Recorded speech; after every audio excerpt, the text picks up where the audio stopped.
Dina Boluarte el día de hoy en una actividad pública, ¿no? Pero siempre alejado de los medios de comunicación, siempre alejado de los periodistas, pese a todos los problemas que ocurren en nuestro país y que merecen una explicación de la jefa de Estado, ella no quiere saber nada con la prensa, no acepta ninguna pregunta, ninguna. Pero el día de hoy reaparece y lo primero que hace es arremeter contra la prensa.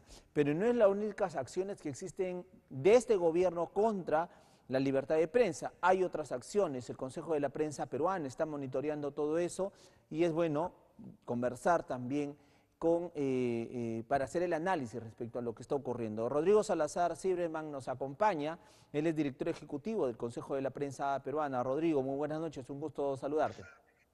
Carlos, ¿cómo estás? Mucho gusto, buenas noches. Muy buenas noches, Rodrigo. Queríamos conocer el análisis que puedas hacer tú, ¿no? Porque reaparece Dina Boluarte, que es lo último que ha ocurrido el día de hoy, reaparece Dina Boluarte después de su viaje a China. Van 90 días que no declara la prensa, pese a todos los escándalos, las denuncias y la ineficiencia que existe en la gestión. Hay mucho que decir por parte del gobierno. Sin embargo, el día de hoy aparece, reaparece y una vez más arremete contra la prensa. ¿Cuál es la posición del Consejo de la Prensa Peruana ante todo esto? De absoluto rechazo, Carlos, que un funcionario público no declare, no responda a preguntas, deja a la ciudadanía a oscuras. Lo que hemos dicho nosotros en un informe que hemos presentado esta tarde, el informe de libertad de expresión de junio, que recoge los casos pues, de afectaciones a la información de la ciudadanía del mes de junio, eh, dice lo siguiente, ¿no? Señora Dina Boluarte ha pasado 90 días sin hablar con la prensa. Pero, como hemos comentado en ese programa antes, el problema no es que no declara la prensa. Digamos, el televidente podrá decir ahora, bueno, pues a los periodistas no les hacen caso, no importa. Pero es que sí importa, porque cuando hay un evento público, señor televidente, cuando hay una catástrofe, cuando sucede algo de importancia en el Estado, evidentemente no pueden estar 33 millones de peruanos al frente escuchando. Tiene que haber un intermediario, ¿cierto? Ese intermediario somos los periodistas. Somos nosotros los que vamos al evento público, los que nos enteramos de las cosas que pasan, de la corrupción y también de las buenas noticias. Y hacemos preguntas para que la gente sepa, para que usted se enterado. Si la presidenta regresa de China, supuestamente un viaje tan importante, y no responde preguntas, ¿cómo se entera usted, señor, señora, lo que ha pasado, lo que ha sucedido, lo que la presidenta ha hecho? Nosotros le pagamos el sueldo a los funcionarios públicos y tenemos el derecho de saber qué es lo que hacen con nuestra plata. Pero la presidenta dice, no, a mí no me hagan preguntas, yo vivo a oscuras, ustedes, ciudadanos, viven a oscuras, si no se enteran, no importa, no les corresponde. ¿No? Como si esto fuera un reinado en Francia en el siglo XVIII, no una democracia del siglo XXI.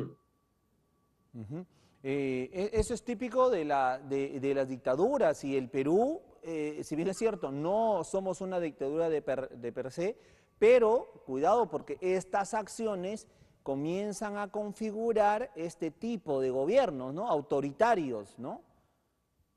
Sí, usualmente los primeros eh, funcionarios que rechazan a la prensa, que la atacan, que la censuran o que la prohíben, son autoritarios. Recordemos esto, Dina Boluarte llegó al poder como vicepresidenta con un partido de tintes autoritarios, con un presidente, jefe, digámoslo, que hizo un golpe de Estado, corto, torpe, ¿verdad? Pero a fin de cuentas fue un golpe de Estado.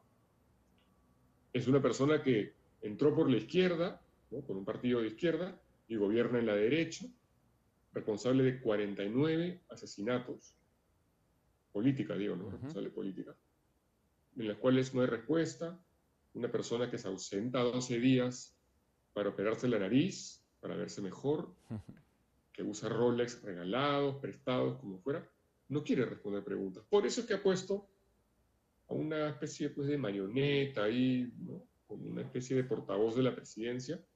Y cuando hay eventos públicos, ella pide encerrar a periodistas en una sala, tenerlos detrás de un cordón, de una barrera, para no responder preguntas. señores que nos están viendo hoy día, ustedes tienen preguntas que hacerle a la prensa, ¿cierto? Y esa prensa traslada las preguntas a la presidenta. Eso no se puede hacer si es que ella no responde. Recordemos que eso también hacía Pedro Castillo, ¿no? Pedro Castillo relegaba a la prensa, no respondía a preguntas, la ciudadanía no estaba enterada de lo que pasaba. Y también Dina Boluarte ha comenzado a rescatar esta estrategia discursiva del expresidente golpista Pedro Castillo, ¿no? Digamos, criticar a la prensa por el trabajo que hacen, ¿no? Señores, nunca dan noticias positivas. Pero ¿qué positivo hay en este país hoy en día? A ver, no sé, por ahí que alguien me diga algo, ¿no? Un Congreso que toma los poderes del Estado, ¿no? Un sistema democrático que se cae a pedazos. La pobreza aumenta. Tú decías, asesinatos constantes en Trujillo. Entonces, acá hay buenas noticias que la presidenta nos pide que contemos, más bien que responda a preguntas que tiene la gente. Además, Rodrigo, nuestra función como periodistas tampoco es dar así estas noticias buenas que tal vez haga el gobierno, ¿no? O sea, si bien es cierto, podemos transmitirlas, pero ellos también tienen sus canales oficiales, ¿no? Pero esto no les incomoda, o sea, no les incomoda que no demos noticias buenas. Ojo, no les incomoda eso. A ellos les incomoda que esté la prensa revelando, ¿no?, irregularidades, presuntos actos de corrupción, ¿no?, anomalías. Eso es lo que les incomoda a ellos. O sea, no les interesa que hablen lo bueno, les interesa de que nos callemos, de que ocultemos, de que silenciemos toda la podredumbre que pueda haber en sus gestiones. Eso es lo que quieren. Y cuando nosotros lo revelamos, los damos a conocer a ustedes, amigos televidentes, obviamente nos convertimos en los malos de la película, para ellos. Sí, por supuesto, y nos dicen caviares, desestabilizadores, nos llaman, ¿no?, de todo. Cuando lo que queremos hacer es llevar a la gente las respuestas y hacer preguntas, digamos, sobre las cosas que suceden en el Estado. Pero también sabemos pues que la presidenta cuando responde se enreda a sí misma, ¿no? A veces le preguntan en inglés y no sabe responder, entonces sabe porque cuando habla mete la pata. Pero tiene que hacerlo, es su trabajo como presidenta de la República. Quizás será pues que con su 5% de aprobación dice, bueno, ¿qué más da? Pues si la gente no sabe lo que hago, ya cuánto más puedo caer en las encuestas. Pero recordemos algo importante, ¿no? La ciudadanía, ¿no?, nosotros tenemos derecho a estar enterados de lo que sucede. En una democracia tiene que haber transparencia y se presume además que todo acto público debe ser transparentado a la ciudadanía. Y eso no está sucediendo hoy día. Pensemos, por ejemplo, las mentiras que dicen los políticos. Muy recientemente, el presidente del Congreso, Alejandro Soto, dijo que no tenía relación con la hermana de la madre de su hijo. Bueno, pues sí, hace poco el programa Cuarto Poder descubrió que sí, pues que sí hay relación entre esta mujer y el presidente del Congreso. Y el presidente del Congreso ha contratado a la hermana de esta señora en su despacho. Nepotismo y corrupción. Pero cuando un periodista lo averigua, ¿qué sucede? Denuncia, demanda, por reglaje, curiosamente, es algo que no hemos visto antes, y una querella por difamación, a pesar de lo que se dice ahí, es totalmente cierto, ¿no?, el reportaje. Así nos responde el Estado a los periodistas, ¿no? La presidenta insulta, no responde, el presidente del Congreso responde con denuncias. Estamos así, ¿no?, en un país donde no puede haber preguntas, en un país donde no puede haber respuestas, en un país donde estamos todos a oscuras. Ahora, Rodrigo, pero vamos a hacer una comparación de escenarios. A Pedro Castillo lo criticaban desde el Congreso, ¿no?, por cada cosa que hacía, o por cada cosa que no hacía, por cada torpeza que hacía, lo criticaban y de frente lo querían vacar. O sea, Pedro Castillo estornudaba y ya era una moción de vacancia desde el Congreso. Pero entra Dina Boluarte y la cosa cambia.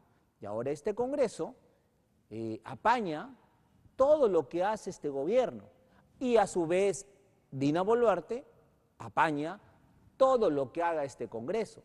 Y esto rompe este equilibrio de poderes que tiene que haber en un Estado democrático. En un Estado de derecho tiene que haber balance de poderes.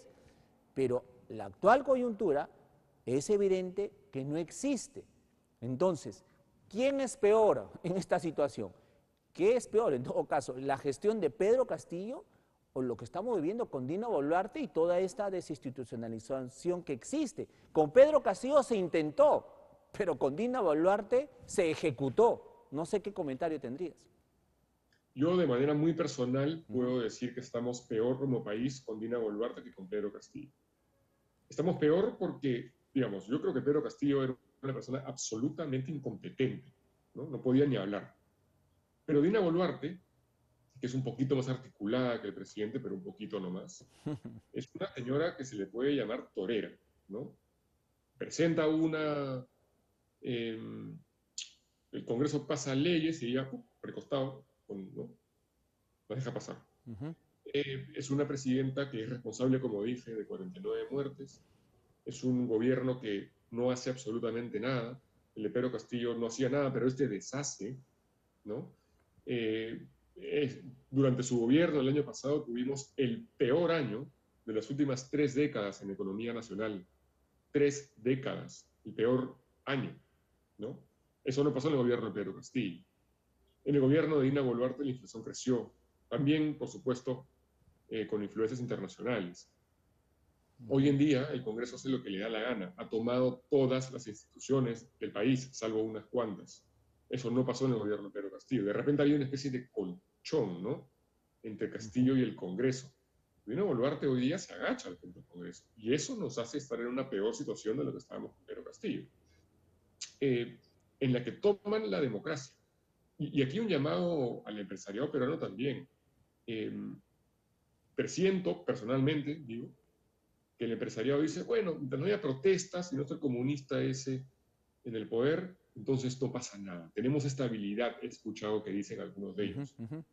Estabilidad será en Lima, en algunas partes de Lima, pero más allá no hay estabilidad. La importancia de la democracia y el Estado de Derecho es fundamental para la economía de mercado, ¿no? Si no hay estabilidad jurídica, dicen los empresarios, ¿cómo puede haber negocio? Bueno, pues si no se respetan las leyes de la democracia, ¿cómo puede haber economía y mercado? Cuidado, cuidado, porque mientras ellos piensan de que todo está bien y la economía mal que bien está ahí, estabilizada, ¿no? Hay una recesión, pero ya empezamos a salir. O sea, en otras palabras, mientras no toquen los negocios o los negocios no se vean afectados, los empresarios todavía están como que normal. Pero como bien dices tú, mientras vamos requebrajando el sistema, va a llegar un momento en que todos nos hundamos y ya va a ser tarde salir de ahí. Sí, Entonces, la alerta que das es muy buena, ¿eh? algo que mencionan muchos periodistas, economistas, académicos y demás es los fundamentos macroeconómicos del Perú son muy sólidos y esa como que ha sido nuestra base en el país. Pero ya se vienen trastocando. El Congreso ahora puede gastar plata, ¿no? Para ponerlo en sencillo. Tiene iniciativa de gasto y eso estaba prohibido por la Constitución. Y hoy día el TC ha dicho, bueno, sí, el Congreso puede decidir gastar plata. Y eso es un forado inmenso en la billetera del país, porque se gastan recursos públicos sin ningún tipo de responsabilidad, número uno. Número dos, las agencias de calificación de riesgo nos vienen reduciendo sus calificaciones. El Perú está a un paso de perder el grado de inversión. Al empresariado eso le debería preocupar, ¿no? El déficit fiscal se está ampliando. También debería preocuparle eso al empresariado. Pero pareciera que mientras no haya una protesta y mientras las cosas estén tranquilas, la democracia no importa, ¿verdad? El Congreso que va contra la Junta Nacional de Justicia, el Congreso que va contra el TC, Sí. el Congreso que va contra la RENIEC, contra la OMPE, contra el Jurado Nacional de Elecciones, eventualmente irá contra el BCR, el Banco Central de Sí, Reserva, en algún que es momento. nuestro baluarte de la macroeconomía. Claro. Si van contra todos, también pueden ir contra el BCR. Ya sabemos que el MEF, el Ministerio de Economía y Finanzas, ha criticado la labor de Julio Velarde, que es básicamente el Papa del Perú, una persona a la que le debemos mucho la estabilidad macroeconómica, El ministro Arista ha salido a decir, bueno, pues hay un tema con la tasa de referencia, que le reduzcan, ¿no? Perdón. Han removido al Sí. presidente del Consejo Fiscal porque no le gustaba al alcalde de Lima. Y la presidenta dijo, Ajá. ok, saquémoslo. ¿Dónde está el respeto a la institución macroeconómica del país? El Tribunal Constitucional le da prerrogativas al Congreso para que éste a su vez tenga iniciativa de gasto. Entonces, Sí, ¿dónde está, como bien dices, este cuidado que tiene que ver, que tiene que existir con la economía en el país? Un ministro de Economía siempre era un ministro fuerte, que se oponía, no ponía el pecho para que podamos cuidar nuestras finanzas. Ahora no existe eso. Entonces, tarde o temprano, la política va a llegar a afectar a la economía, como lo está haciendo. Ojo, entramos a una recesión, entramos a una caída. Entonces, en algún momento vamos a sentir ese golpe total. Pero quiero terminar con esto, Rodrigo. Habíamos hablado del gobierno, lo que está haciendo y lo que no está haciendo. Hemos hablado del Congreso, pero también acá hay una responsabilidad inmensa de los partidos políticos. No existen, no hay un liderazgo, no hay alguien que pueda de alguna manera congregar estas voluntades que puedan salvar de todo esto, de toda esta crisis al país. no, en absoluto. Los partidos políticos son razones sociales de la delincuencia, son caretas de delincuentes, ¿verdad? De mafias, de crimen organizado, ¿no? Varios de ellos. APP, por ejemplo, mira, que viene de la región norteña, eh, el presidente del Congreso de ese partido APP, ¿no? Ha destruido la institucionalidad democrática en el año que ha estado como presidente del Congreso. Fuerza Popular, ¿no?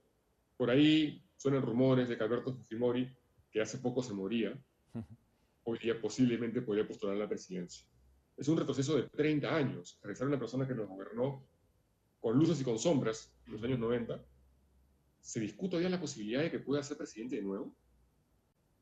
¿De qué partido estamos hablando? ¿De qué liderazgo estamos? Si tenemos que buscar a una persona que fue condenada por lesa humanidad, por corrupción, por secuestro, ¿dónde están los demás líderes? Si el líder de un partido que hoy día gobierna el Congreso, digamos, o que lidera el Congreso, APP, César Acuña, pasa más tiempo fuera que dentro, ¿de qué líder estamos hablando? ¿No?